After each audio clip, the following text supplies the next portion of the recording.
Si Kelingking, cerita rakyat Bangka Belitung. Pada zaman dahulu, hiduplah sepasang suami istri yang tinggal di sebuah gubuk sempit di Pulau Belitung. Mereka hidup serba kekurangan. Untuk memenuhi kebutuhan sehari-hari, sang suami mencari kayu bakar dan menjualnya di pasar. Sementara sang istri bekerja di ladang dengan penghasilan yang tak seberapa.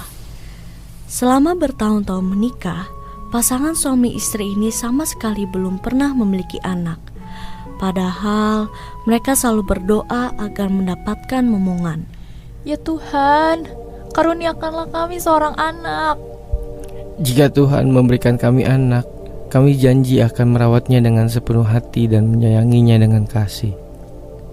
Setelah berdoa, pasangan suami istri tersebut pun menatap nanar pada bintang yang bersinar di langit gelap melalui jendela kamar mereka. Seandainya kita punya anak, hidup ini pasti tak terasa begitu sepi ya Bu. Benar sekali suamiku. Kebahagiaan ini terasa kurang lengkap tanpa kehadiran anak. Tuhan kapan mengabulkan doa kita ya? Waktu terus berlalu, tapi doa mereka tak kunjung Tuhan kabulkan. Kita sudah semakin tua suamiku. Apakah ini tandanya kita tak bisa memiliki momongan? Kita harus bersabar dan jangan pernah berhenti berdoa. Kita tak akan tahu doa mana yang didengar oleh Tuhan. Pada suatu malam, turunlah hujan yang sangat deras. Petir menyambar-nyambar. Sang istri pun terbangun. Ia lalu berdoa pada Tuhan. Tuhan, kali ini hamba tak muda lagi. Mohon kabulkanlah permintaan hamba. Berikan anak dalam keluarga ini. Walau kecil, sekecil kelingking pun tak masalah Tuhan. Mendengar istrinya menangis, sang suami pun terbangun dan turut berdoa. Tuhan, kabulkanlah doa kami. Jika Engkau memberi momongan, apapun bentuknya, kami berjanji akan menjaganya dengan sepenuh hati dan mencintainya dengan kasih. Ternyata doa mereka dikabulkan oleh Tuhan yang Maha Kuasa. Tak lama setelah doa itu dipanjatkan, sang istri mengandung. Ia pun berhenti bekerja di ladang dan tak ingin melakukan pekerjaan berat. 9 bulan pun telah berlalu. Sudah waktunya untuk wanita tua itu melahirkan seorang anak. Namun, alangkah terkejutnya mereka karena bayi yang lahir sangat kecil. Ukurannya hanya sebesar kelingking. Suamiku, kenapa anak kita sangat kecil? Mendengar pertanyaan istrinya, lelaki itu hanya bisa termenung. Ia pun tak menyangka akan mendapatkan seorang anak yang sangat kecil. Lalu, ia pun teringat dengan doa pada malam badai. Istriku, bukankah kita pernah berdoa pada Tuhan jika tak masalah punya anak sebesar kelingking? Benar sekali suamiku. Tuhan ternyata mendengar doa kita yang itu. Karena ukuran tubuhnya yang sangat kecil, anak pasangan suami istri itu diberi nama Si Kelingking. Mereka menjaga dan merawat sang anak dengan baik dan sepenuh hati. Mereka pun merasa sangat bahagia karena pada akhirnya memiliki anak. Namun, ada satu hal yang membuat mereka risau. Meski badannya kecil, si Kelingking makan dengan sangat rakus. Ia bahkan bisa menghabiskan secanting nasi dan kadang masih kurang. Anakku, tidak bisakah kau mengurangi porsi makanmu? Apa kau tak takut perutmu yang kecil itu kesakitan karena makan terlalu banyak? Tapi aku masih merasa sangat lapar, Bu. Aku tak bisa berhenti makan. Setiap hari, sang ayah dan ibu bingung karena penghasilan mereka tak cukup untuk memenuhi nafsu makan si Kelingking. Terkadang, sang ibu rela hanya makan sesuap nasi demi memberi makan untuk anaknya. Pada suatu malam, di saat Kelingking terlelap, sang ibu mengeluh pada suaminya. Suamiku, kita tak bisa terus-terusan begini. Aku tak sanggup bila harus memenuhi kebutuhan si Kelingking. Apakah kita harus menyingkirkannya? Aku juga sudah tak sanggup merawatnya. Dengan tubuhnya yang sekecil itu, ia pasti tak bisa membantu kita bekerja. Tapi bagaimana caranya menyingkirkan si kelingking? Mereka lalu terdiam sejenak untuk memikirkan cara yang tepat menyingkirkan kelingking. Bukan anak yang seperti ini yang mereka pinta, tapi seorang anak yang bertubuh normal dan bisa membantu mereka. Tak lama kemudian, sang ayah pun mendapatkan ide untuk menyingkirkan anaknya. Aku punya ide cemerlang, istriku. Ide apa itu? Besok pagi, aku akan mengajak si kelingking pergi ke hutan. Lalu, aku akan membuangnya di tengah hutan dan menimpanya dengan sebatang kayu besar. Aku akan berpura-pura jika semua itu adalah kecelakaan. Ibu si kelingking pun mengangguk mendengar ide itu. Ia tak peduli bila harus menyakiti anaknya. Yang pasti, ia tak sanggup lagi merawat anaknya. Keesokan harinya, sang ayah pun mengajak si kelingking pergi ke hutan.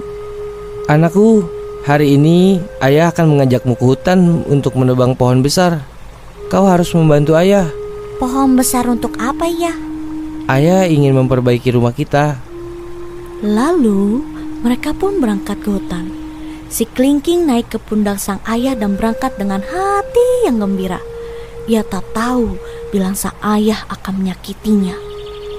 Setibanya di hutan, sang ayah pun berdiri di depan pohon yang besar. Kamu berdirilah di depan pohon ini dan jangan pergi kemana-mana ya.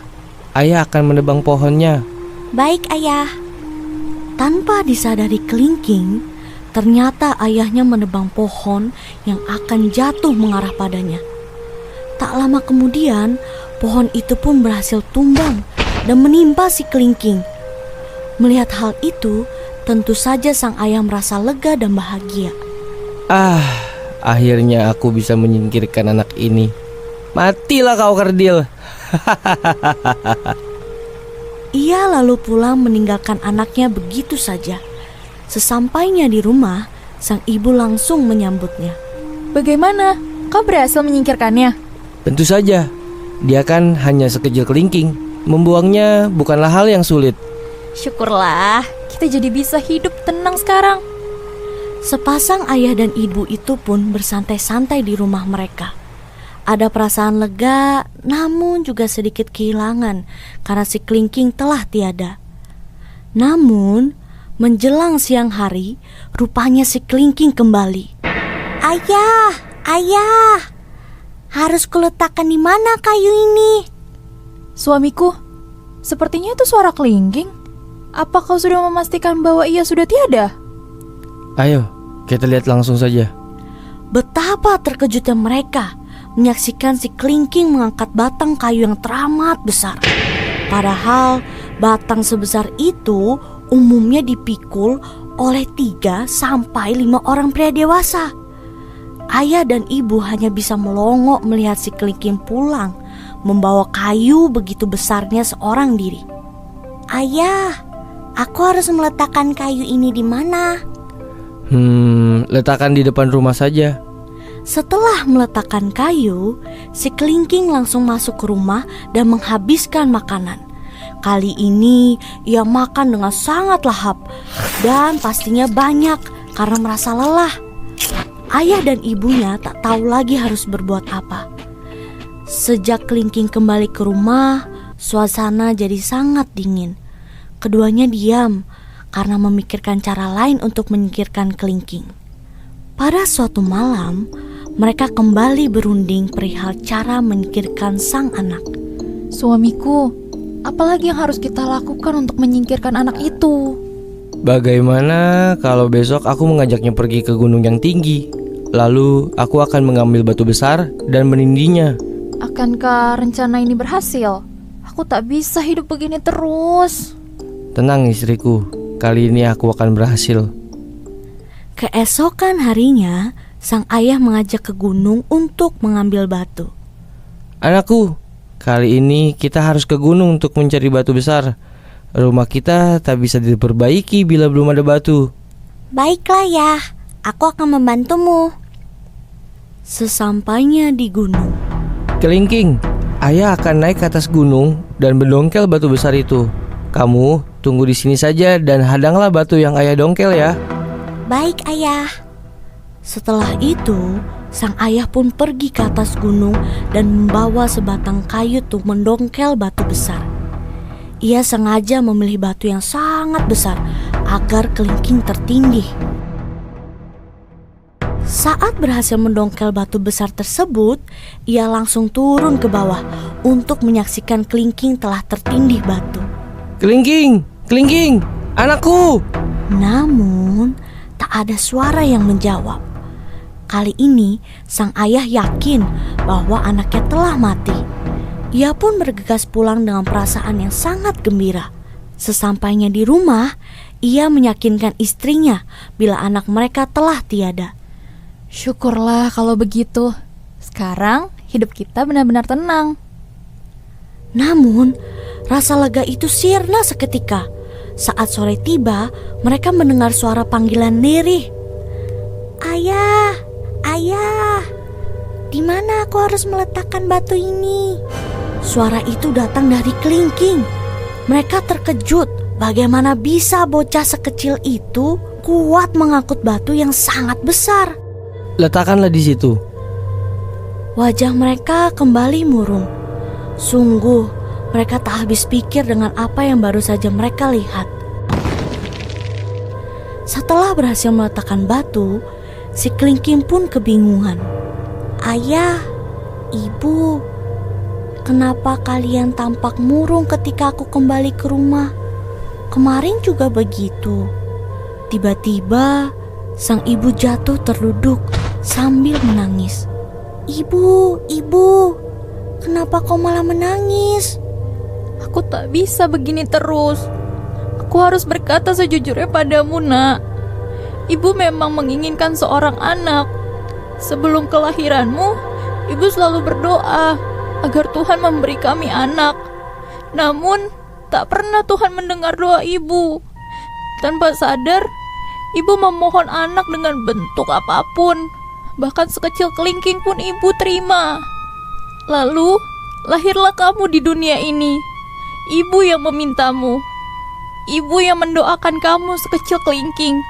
Tapi kenapa ibu yang tak merasa siap dengan keadaan ini? Bukannya marah, si kelingking justru merasa sangat bersalah pada ayah dan ibunya. Maafkan aku, ayah dan ibu jadi tak mengerti dengan keadaan ini. Namun, akan aku buktikan bahwa tubuh kecilku bukanlah penghalang untukku bekerja dan menjalani kehidupan normal. Aku akan menjadi kebanggaan kalian. Mendengar ucapan anaknya, sang ibu tambah menangis. Ia merasa sangat bersalah pada anaknya. Maafkan ibu, Nak. Maafkan ibu. Sejak saat itu, si kelingking pun memutuskan untuk membantu sang ayah bekerja. Karena kekuatannya yang super besar, ia bisa mengangkut barang-barang berat seorang diri. Dengan begitu, kehidupan keluarga mereka pun semakin membaik. Ayah dan ibu si kelingking tak lagi kekurangan uang meski harus menyiapkan makanan yang begitu banyak. Mereka pun hidup dengan bahagia dan menjadi keluarga yang harmonis. Kisah ini mengajarkan kita untuk menjaga perkataan. Perkataan adalah doa. Jadi, jangan asal berucap tanpa memikirkannya dahulu. Kemudian, jangan menilai seseorang dari fisiknya saja. Orang yang kamu anggap lemah bisa saja lebih tangguh dan kuat dari dirimu. Kenalilah seseorang terlebih dahulu sebelum menilainya. Terakhir, jadilah seperti kelingking yang mudah memaafkan. Ia bisa saja marah kepada ayah dan ibunya, namun ia memilih tetap memaafkannya.